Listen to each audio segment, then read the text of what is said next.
Assalamualaikum warahmatullahi wabarakatuh. Perkenalkan, nama saya Aldi Yoga Suara dari kelas TI 18G dengan NIM 1112, Program Studi Teknik Industri, Fakultas Teknik dan Ilmu Komputer, Universitas Buana Perjuangan Karawang.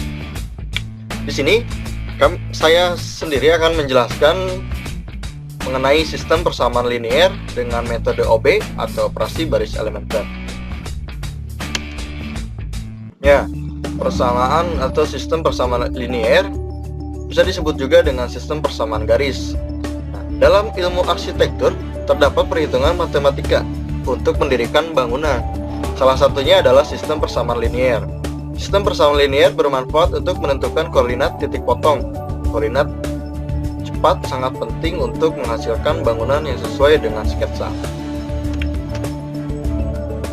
OB atau operasi baris sistem pada ilustrasi tersebut menunjukkan tujuan pemecahan dengan OB, yaitu membentuk sistem baru atau merubah matrik ke dalam salah satu bentuk yang paling sederhana agar mudah dipecahkan. Perlu diketahui dalam proses perubahan tersebut mempunyai urutan operasi yang bermacam-macam, sehingga memungkinkan juga diperoleh sistem atau matrik yang berbeda, namun mempunyai kemampuan penyelesaian yang sama. Ya, kita langsung saja ke contoh 1, di mana contoh ini yaitu solusi tunggal yang mempunyai solusi dengan soal diberikan sistem bersama linear sebagai berikut. L1 3x min y plus z sama dengan 4, dan L2 min 2x plus 2y plus 3z sama dengan 11. L3 x plus 3y min atau minus 2z sama dengan 1. Soalnya, carilah pemecahan sistem persamaan linear tersebut dengan operasi baris elementer.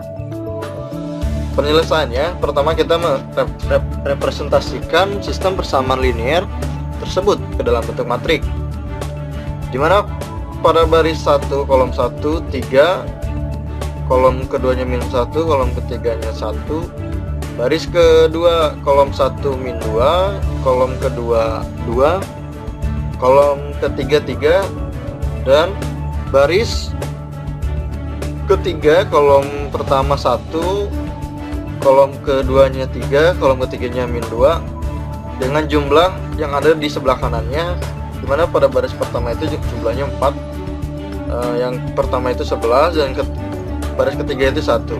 Lalu perhatikan ilustrasi perubahan bentuk matrik berikut yang dapat dijadikan tujuan atau acuan untuk menentukan langkah-langkah operasi. Nah, pada langkah pertama, untuk mempermudah kita akan membentuk menjadi seperti di gambar ini, dimana kita menentukan pada baris 1 kolom pertama agar pada elemen baris kolom ke-1 muncul angka 1. Terdapat 3 pilihan cara. Yang pertama dengan menukarkan baris ke-1 dengan baris ketiga. Yang kedua dengan mengganti baris ke-1 dengan hasil kali baris ke-1 dengan sepertiga yang dinotasikan sebagai berikut yang ada saya tunjukkan ini. Yang ketiga, caranya dengan mengganti baris ke-1 dengan hasil penjumlahan antara hasil kali baris kedua dengan angka 1, dan baris ke-1 dinotasikan sebagai berikut. Ya, kita bebas memilih ketiga cara tersebut, namun kita akan menggunakan cara ke-1, sehingga jika kita kenakan operasi R1 tukarkan dengan R3 akan diperoleh sebagai berikut. Kita lihat gambar di sini ya. Perubahannya pada baris pertama itu kita tukarkan dengan baris ketiga sebagai nih, gambarnya seperti ini hasilnya. Lalu langkah kedua, sebagai acuan kita bisa membentuk matriks seperti ilustrasi berikut. Nah, kita menentukan yang ke baris kedua kolom pertama, maka kita menggunakan operasi 2R1 plus R2 ditukarkan menjadi R2 sehingga menjadi sebagai berikut. Kita lihat perbedaannya, perubahannya ya, dimana baris kedua kolom pertama itu menjadi 0.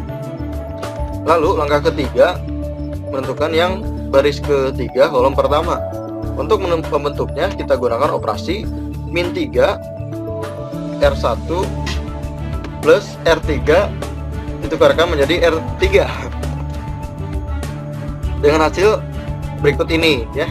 Kita lihat hasilnya juga menjadi 0.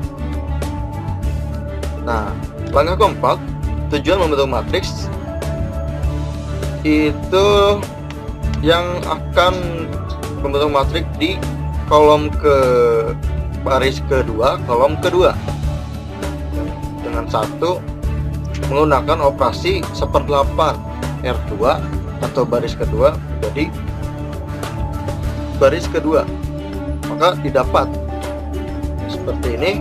Kita lihat hasilnya menjadi 1 ya. Lalu langkah kelima, bentuk acuannya itu kita lihat pada baris ketiga kolom ke-2. Nah, dengan menggunakan operasi 10 R2 plus R3 dikurankan menjadi R3 sehingga kita peroleh. Nah, kita peroleh 0. Lalu langkah ke-6, itu bentuk acuannya kita pada baris ketiga kolom ke-3. Kita operasikannya itu 8/46 R3 menjadi R3, maka kita dapatkan hasilnya. Nah, kita dapatkan hasilnya seperti ini ya. Lalu langkah ke-7, bentuk acuannya pada baris ke-1 kolom ke-2. Kita gunakan operasi min 3 R2 plus R1 dimana menjadi R1. Nah, untuk memperolehnya kita lihat ya. Lalu langkah ke-8, bentuk acuannya pada baris kedua kolom ketiga. Dilihat di sini ya, dengan angka 0.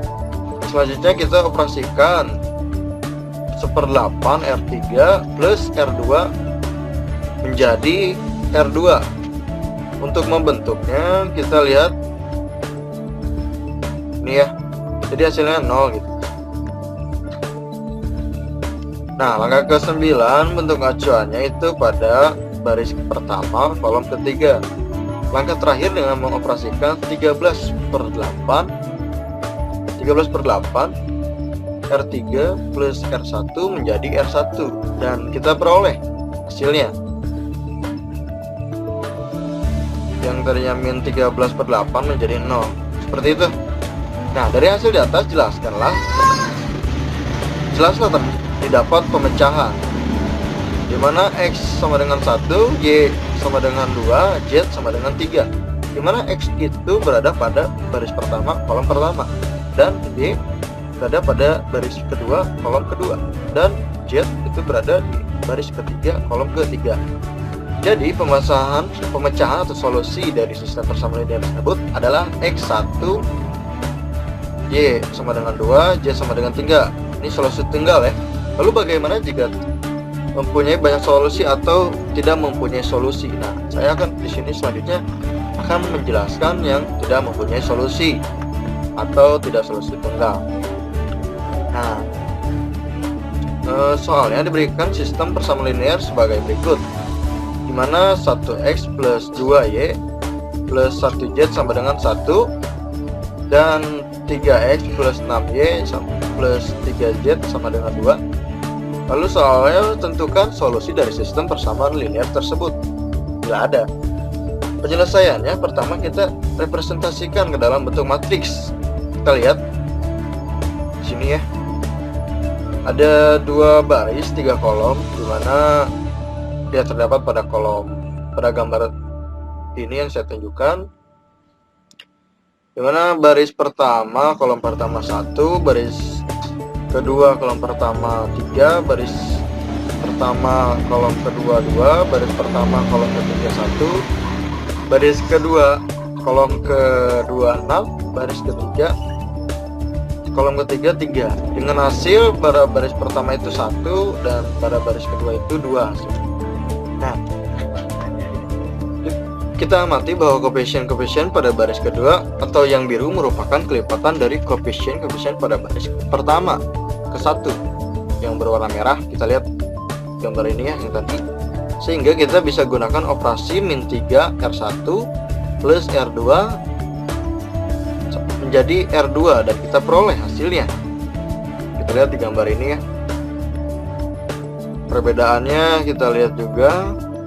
Nah, dari bentuk terakhir di atas memperoleh sistem persamaan linear baru, yaitu nah, perhatikan pada persamaan kedua, berapapun nilai dari X, Y, dan Z, maka nilai dari 0x plus 0y plus 0z sama dengan 0. Karena 0 tidak sama dengan min 1, akibatnya persamaan kedua tidak punya solusi. Kemudian, karena persamaan kedua merupakan bagian dari sistem baru tersebut, akibatnya sistem baru tersebut juga tidak mempunyai solusi. Mengingat kembali dengan operasi baris elementer, sistem awal dan sistem baru yang terbentuk mempunyai solusi yang sama. Jadi, jika sistem baru tersebut tidak mempunyai solusi, maka sistem persamaan linear pada contoh ketiga atau yang tadi ya, maksudnya contoh yang tidak mempunyai solusi juga tidak mempunyai solusi. Nah, kesimpulannya pada dasarnya pemecahan sistem persamaan linear atau SPL dengan metode operasi baris elementer atau OB memiliki tujuan membentuk sistem persamaan linear baru yang mempunyai solusi yang sama dengan pemecahan yang lebih mudah. Kita akan terbiasa dengan metode ini jika kita mau mencobanya berkali-kali. Catatan yang paling terpenting, terkadang saat melakukan operasi baris elementer, kita akan berhadapan dengan bentuk pecahan, sehingga disarankan untuk menghitungnya dengan teliti, karena akan mempengaruhi langkah-langkah selanjutnya. Ya, mungkin sekian penjelasan dari saya mengenai sistem persamaan elementer ya. Sistem persamaan linear pada OB. Bila taufiq wal hidayah, mohon maaf bila ada kesalahan. Wassalamualaikum warahmatullahi wabarakatuh. Salam Unity.